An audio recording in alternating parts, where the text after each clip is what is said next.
Hello and welcome to the latest instalment of the Musings Podcast at youtube.com/Musings Podcast. And today we will of course bring you a decent sized dose of science and general nonsense.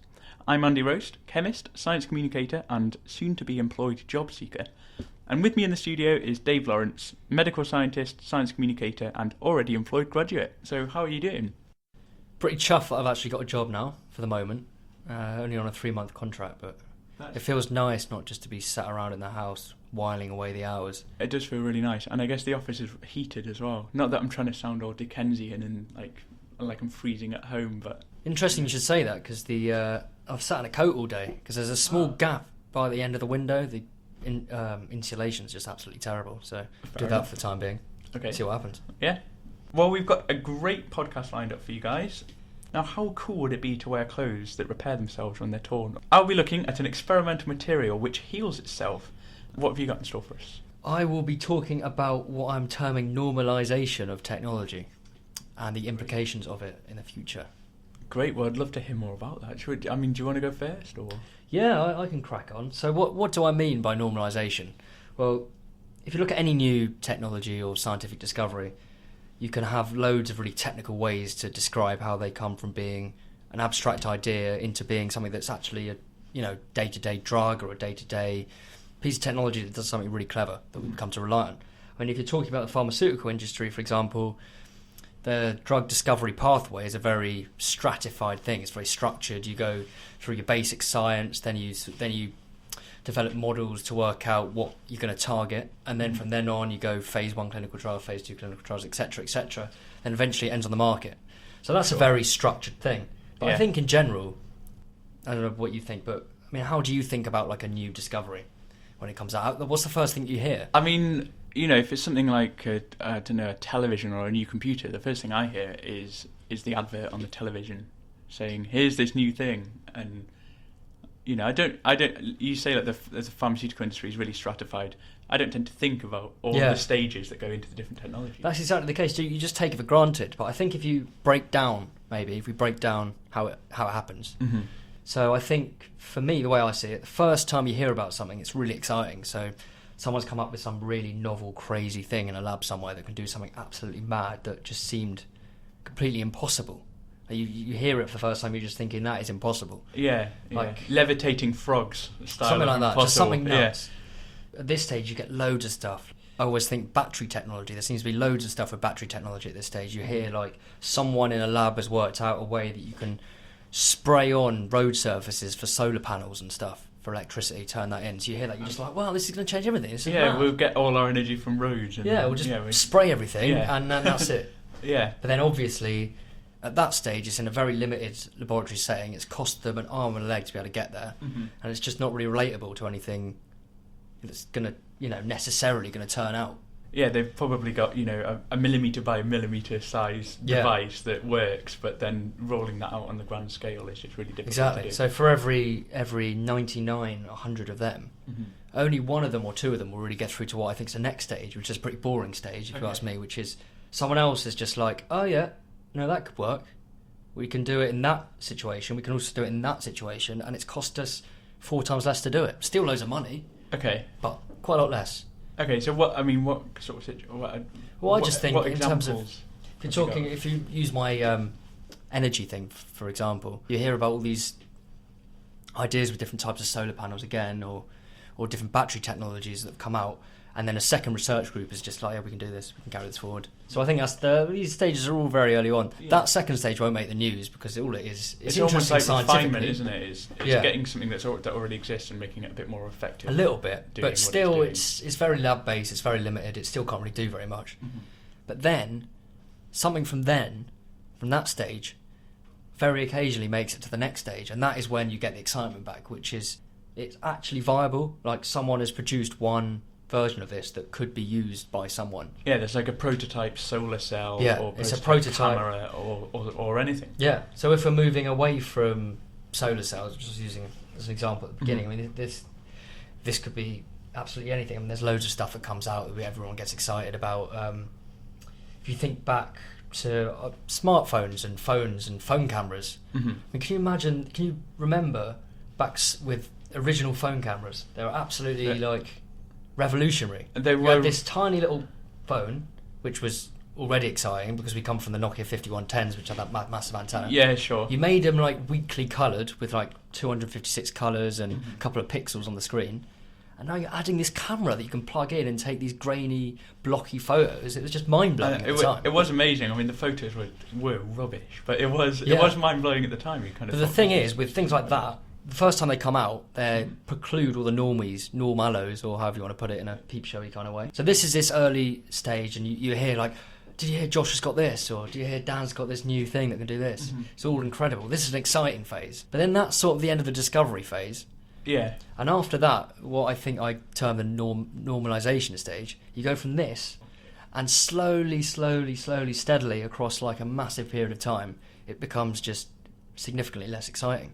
Yeah, so if you think it becomes a bit more of a normal everyday item. Like mobile phones is the classic example of that. Yeah. If you'd gone back 30 years ago, they'd have been luxuries. Definitely. But now everybody has got one. Yeah, and but I think nothing new. Really. I think also a bit before that stage, you've got a tipping point where most of the time you see the item, it's the new version. It's this progression which is really interesting, and it happens with everything. I mean, if you think about HD TV, that was amazing at first. You couldn't have it. It was too expensive. Yeah. Now everyone can have access to that very easily. It's not expensive technology anymore. Price comes down. Yeah, exactly. And I think this is an interesting thing. But when you're talking about TVs, there's no implications there.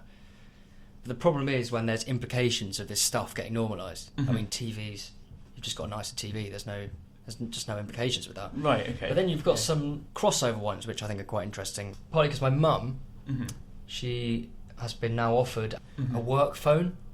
And this work phone has email access. It's an iPhone. Yeah, so she can link up her email account. But what this basically means is now, everyone, even my mum, doesn't really like technology, that sort of thing, even she's got a work phone. They pay the contract, so you don't have to worry about data bills. Yeah. So she can always access her email at any point when she's at home, when she's on holiday. And it's just moving towards this point now with smartphone technology and push email, that sort of thing. That we're at this point where it's no longer acceptable to break away. It's almost frownable offence to break away. With Facebook messaging as well, and it says seen. Yeah. I mean, that originated with... the BlackBerry Messenger used to do that, which to me seemed weird. I felt I was uncomfortable with that when it came in. And it sort of forces you to reply. And I guess the programmers for Facebook Messenger or for BlackBerry Messenger would say that the reason they do that is to encourage a dialogue between people. Of course they do. But you start thinking there are implications, because it means you can never be off the grid. You're always tied in. Yeah, sure. You can never just detach. And another one that's come in recently is car insurance. I mean, I don't know if you've seen these things that are now available to have in your car that can track to see how well you're driving. I know it uses GPS. You plug it into your car, it monitors your braking and stuff like that. And it can see whether you're speeding or being a safe driver or a reckless driver. I mean, that's fine now when it's for your advantage, because it's going to lower your rates of insurance. But what happens when in 10 years' time all the insurance companies make it compulsory? Yeah, sure, because at the moment the insurance companies that are offering this, it's an optional thing, isn't it? Yeah, at the moment it's an optional thing to help you out. Okay. But, I'm not saying that I want to be a reckless driver and speed, but it's just this whole idea that they're going to know absolutely everything that we're doing everywhere, all the time. Yeah. We should continue this discussion in the comment thread below the video, because I'm sure a lot of the listeners will have other examples, and maybe, some will think that these technologies will be used for good and others will think that these will be used for bad. Possibly another technology which might become more normalised in the next 5 years, or possibly a bit longer than that, is self-healing materials. And I think I've probably given the answer away a bit here, but if you could have any superhero ability, Dave, what would it be? Well, the problem is you've already presented that one in my mind. Yeah. So now I can't think of any others that would be better. There probably are some that are also equally good, but that is one of the best ones I can think of. Yeah, I mean... Well, how would anyone fight you? You'd be sorted. Exactly. They try and attack you, you'd be like, well, yeah, you've done that, but really? I'm back, mate. I'm back. Exactly. Well, I've got written down here the T-1000 assassin from the movie Terminator 2, which is like a classic example of being able to just heal yourself. So for anyone who hasn't seen the film, it is a totally far-fetched story, but it is a really good one. So in the movie, The Terminator 2, there's a robot assassin from the future who's sent back in time to kill a teenager called John Connor. I did say it was far-fetched, so just bear with me here. But the important thing about this robot assassin is that he's relentless, and he can't be killed because, as you said, he just regenerates himself. So he'll get shot with shotgun, and the materials made out of regenerates. So that's pretty sci-fi, right? You're not gonna... Yeah. You'd imagine we're some distance away from that at the moment. Yeah, if you tear a chair or break a leg off a stool or something, it's broken for good. Yeah, that's it. But some researchers from the University of Pittsburgh, the Swanson School of Engineering there, think that they might have found a way to make a material that does this in real life. Ooh. Pretty good if you think about all the cracked iPhone screens that you see around. Yeah, that would be nuts. I'm waiting to hear more though. Well, there are already many materials and gels which can fix small cuts or cracks on their surface, but it's actually a really difficult problem to fix big tears, because there's a lot of kind of joining I imagine teared molecules back together again. So stumped by this problem, the researchers looked for inspiration in a surprising place, and that was the world of amphibians. Amphibians such as frogs and newts are able to regenerate themselves after horrific wounds, and they can even regrow limbs. Now, I didn't realise this until I was researching for this story, but that is pretty cool. I feel like I had a vague idea that was possible, but never really put in the required effort to know much more. So the researchers thought that something special was happening in the bodies of these amphibians, so they decided to look into them. And they noticed that there's 3 types of chemicals involved in the regeneration of amphibian flesh. There are the initiators, there are the propagators, and there are terminators, which I think is probably an appropriate name, considering Terminator 2 was mentioned at the beginning. And put shortly, the initiators noticed that a tear has occurred, and they move to the site of the tear, and they start rebuilding tissue. Okay. And then the propagators move in, and they're kind of like the workforce. They just keep building tissue until the tissue's regenerated properly. And as I say, this can be a whole limb. But the regeneration has to stop at some time, otherwise you're going to just keep get some growing. massive leg. Exactly, and it's just be a tumour basically, or I like the idea of a frog walking around with an enormous frog leg. Yeah, like a 2-foot frog leg. Be pretty debilitating. So to stop the cells. Could hop quite well though, I imagine. Imagine, hop to the moon or something. To stop these cells keeping reproducing, the terminators move in and they start the regeneration. So by spotting these chemicals, the researchers from Pittsburgh University were able to design a material which does all these 3 functions. That's crazy. So would it be the really material cool. itself, or would it be put onto the material that you want to repair? At the moment it's the material itself. So they embedded nanorods, which are little, they're rods, like little poles, but very, very small, into a gel of polymers. Yeah.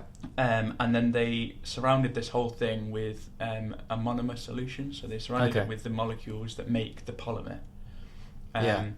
And what happens is when the material tears, the nanorods sense that there's been a tear. Once at the cut, special functional polymers on these nanorods trigger a polymerization reaction. They basically take the monomers from this solution. They grab them in and just stick them all in one place. Yeah. Almost like when you go to A&E with a big cut and the surgeon puts stitches on your wound. Yeah. They basically do that. They grab all the stitches and pull it together and pull the wound together, which heals the material. But the process has to be guided somehow, because the monomers, like with the termination chemicals, the monomers can't just keep indefinitely. It needs to stop at some point. Indefinitely. It needs to stop at some point. And the monomers need to know, in inverted commas, where to react and when to react. Yeah. So the team at Pittsburgh University developed a computational model which was able to kind of coordinate the whole repair process and make the repair happen. Yeah. And then when it finished, once the cut had been healed, it would stop the repair, so you didn't get this like polymerization reaction going on. You wouldn't get the monster frog leg coming out of your couch. You wouldn't get a monster, which would be awkward at the best of times. Yeah, unfortunately, there's still some work to go with this. The new links are not as strong as the old polymer gel was, so there's kind of like a scar there, Okay. which makes a weak Well, point. it's a first step, isn't it? So It's the old. It is. Well, first step we're on back the to chain this thing. first step of the chain thing. This is the kind of cool, cutting-edge science. It is exciting. So the next one you've got to look for is someone who's doing the same thing, but slightly less specific circumstances and slightly less expensively. No self-healing materials just yet, but very nearly. And we can start. I guess we can start thinking about what we'd use a self-healing material for. What would, have you got any original uses for a self-healing material? Well, it's one of those things that I think it would be good for stuff that you really, really like, you use a lot. Yeah, because and it just gets want to worn keep on down the same really one. easily. You don't really want to replace it with another one because you're so settled with that particular one. Yeah. Buying a new one just won't be the same. Yeah, sure. Kind of like favourite trainers level. I think that's probably going to be Potentially teddy bears. Yeah, teddy bears would be a really That good would be one. incredible. Yeah, that would be good. My life would be better if that was the case. Well, if you've got any ideas at home, what you can use a self-healing material for, we would love to hear them. So you can just leave a comment underneath the video or tweet us at MusingsPod on Twitter. And we'll read out the best ones next time.